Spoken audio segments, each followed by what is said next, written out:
Good morning students, Saira. Students, as I have mentioned earlier, there are two chapters included for your upcoming periodic tests. These two chapters are chapter number 7, fractions, which will be from exercise 7.3 onwards, and chapter number 8, that is decimals. In today's session, we are going to start the revision of chapter 7, fractions. Children, you have learnt what are fractions. A fraction represents a part of the whole, and the whole can be a single object divided into equal parts or a number of objects divided into equal parts. Like here, the single object is divided into equal parts, and we have mentioned the fractions. If it is divided into two equal parts, then the shaded part represents the fraction 1/2. And here, since the whole is divided into 4 equal parts, the shaded part can be represented by the fraction 1/4. And 3 shaded parts out of 4 equal parts will be represented by 3/4. When we have group of objects like this, which is divided into equal parts, how do we show it by fractions? Like here, we have 8 flowers, out of 3 they are shaded red. So, what is the fraction? It is 3/8. Here, 5 yellow flowers are there out of 8 flowers. So, the fraction of yellow flowers is 5/8. Similarly, here the fraction of yellow balls, or you can take it as green balls, is 4 out of 10 balls. And fraction of red balls here is 5/10. So, this is how we write the fractions. Now, let us see what are numerators and denominators of a fraction. For example, we have a fraction 3/4. If we take the fraction 3/4, then 4 is the denominator, which shows how many parts the whole is divided into. And the numerator is 3, which tells us how many parts we have. So, 3 is the numerator and 4 is the denominator in this fraction 3/4. Now, what are the different types of fractions? We have also learned this: proper fractions and improper fractions, mixed fractions, then like and unlike fractions, then unit fractions and equivalent fractions. Let us revise in detail what are proper fractions and improper fractions. Children, we have learnt that in proper fractions, the numerator is smaller than the denominator, isn't it? 1/4. This is a proper fraction. Alright, numerator is smaller than the denominator. And here we have an improper fraction where the numerator is greater than the denominator, like 7/4. So, 7 is the numerator which is greater than the denominator 4. This is an improper fraction. And what are mixed fractions? In a mixed fraction, a whole and a proper fraction are together. For example, 2 1/4 or 16 2/5. These are all mixed fractions. Mixed fractions are nothing but improper fractions, isn't it? Here we have an improper fraction like 7/4, isn't it? So, this is the improper fraction which we can convert into mixed fraction. Let us see how. An improper fraction can be expressed as a mixed fraction. How? We have to divide the numerator by since the numerator is greater, it will be divided by the denominator. So, the quotient here, like 9 is divided by 8, it is shown here. The quotient 1 becomes the whole part of the mixed fraction, isn't it? And the remainder is the new numerator and denominator will be the same. So, the mixed fraction for the improper fraction 9 upon 8 is equal to 1 upon 8. 1 upon 8. Now, how do we convert mixed fractions to improper fractions? For this, what we do? We multiply the whole number and the denominator. Alright, like this, 2 multiplied by 7 and add numerator to it. So, what will be the new numerator? It will be 2 into 7 plus 3, that is 17, and the denominator will be the same. So, the improper fraction for the mixed fraction 2 3 upon 7 is equal to 17 upon 7. Now, let us see what are like fractions. Children, we have learnt that like fractions are the fractions where the denominators of the fractions are the same, isn't it? Like here we have different fractions 1 upon 5, 8 upon 5, 3 upon 5, 4 upon 5. In all these fractions, the denominators are same. 5 is the denominator of all these fractions. So, they are all like fractions. And what are unlike fractions?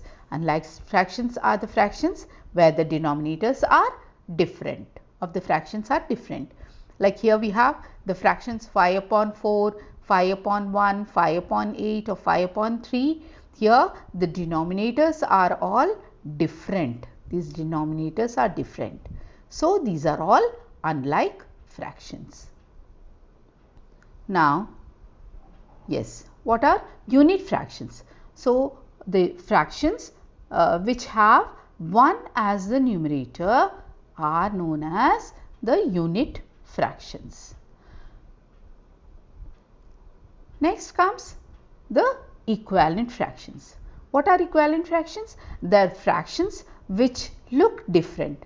That means they have the numerators and denominators, different numerators and denominators, but they are same. That means their values are same. They are called equivalent fractions, isn't it? For example, if we take one, that means one part out of 2, if the cake is divided into 2 parts, and if we take half of the cake, it will be same as if we divide it into 4 parts and take the fraction as 2 out of 4, or if we take 3 out of 6, these are all same fractions. So, they are called equivalent fractions. For example, here 1 upon 2, 2 upon 4, 4 upon 8, 3 upon 6, these are all equivalent fractions. They represent half, 1 upon 2. So, these fractions are all equivalent fractions. To know how that 2 or more fractions are equivalent, what we should do? We should simplify the fraction. That means we change or convert the fraction into its lowest term. How do we do that? So, what is the simplest form of a fraction? A fraction is simplest when the numerator and the denominator have no common factor except 1, isn't it? If we take the fraction 1 upon 2, isn't it, or 1 upon 3 or 1 upon 4, these fractions, in these fractions the numerator and the denominator, they don't have any common factor except 1. So, how do we find the equivalent fraction? The shortest way to find the equivalent fraction and its simplest form is to find the HCF of the numerator and the denominator and then divide both of them by the HCF. So, to get the simplest form of the equivalent fraction, what we should do? We should find the HCF of the numerator and denominator and then divide both the numerator and denominator by the HCF. Then we get the simplest form of the equivalent fraction.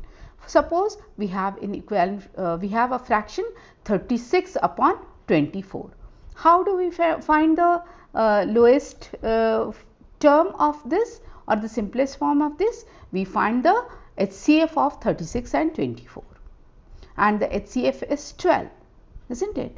So, if we divide 36 and 24 by 12, we get its simplest form 3 upon 2.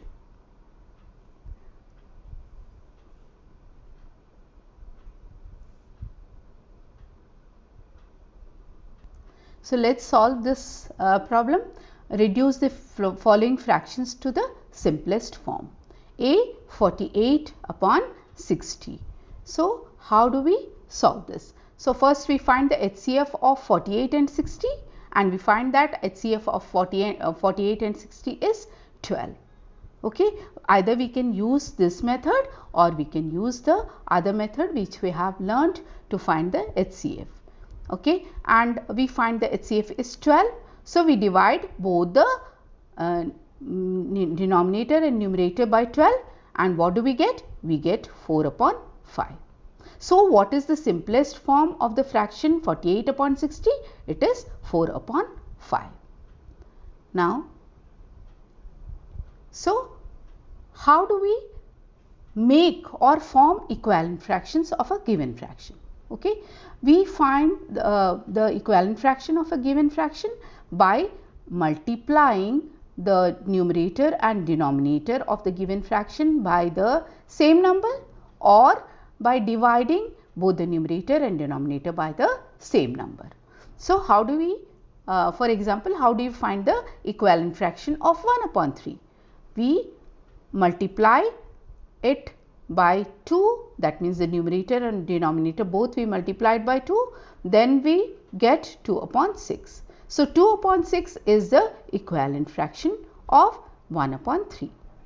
Also, if we multiply both the numerator and the denominator by 3, then we get another equivalent fraction of 1 upon 3, that is 3 upon 9. If we multiply the fraction 1 upon 3 by 4, that means the numerator and denominator, if both are multiplied by 4, then we get an equivalent fraction 4 upon 12. So, 2 upon 6, 3 upon 9, 4 upon 12, these are all equivalent fractions of the fraction 1 upon 3. And if we want to find the equivalent fraction of 12 upon 15, we can divide both the numerator and denominator by the HCF of the numerator and the denominator. So, it can be divided by 3, and what do we get? We get 4 upon 5. So, 4 upon 5 is the equivalent fraction of 12 upon 15. So, let us consider an example here. Find the equivalent fraction of 2 upon 5 with numerator 6. So, we have to find the equivalent fraction of 2 upon 5 such that we have the numerator 6. How can we get the numerator 6? We can multiply 2 by 3 to get the numerator 6. That means we will multiply the fraction, both the numerator and the denominator of the fraction 2 upon 5 by 3, isn't it? And what do we get? We get 2 multiplied by 3, 6, and 5 multiplied by 3, 15. So, 6 by 15 is the required equivalent fraction of 2 upon 5 with numerator 6. Next question, find the equivalent fraction of 15 upon 35 with numerator with denominator 7. All right. So, how do we get this? So, here we have 15 upon 35 is equal to dash upon 7. The denominator is 7.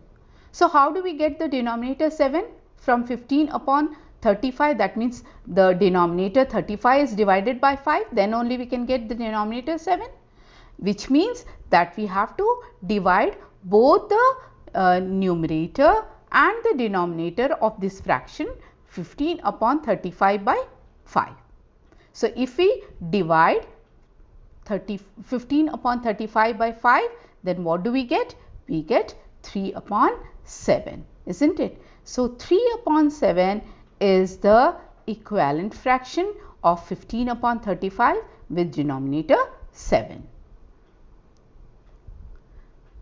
Next question, find the equivalent fraction of 2 upon 9 with the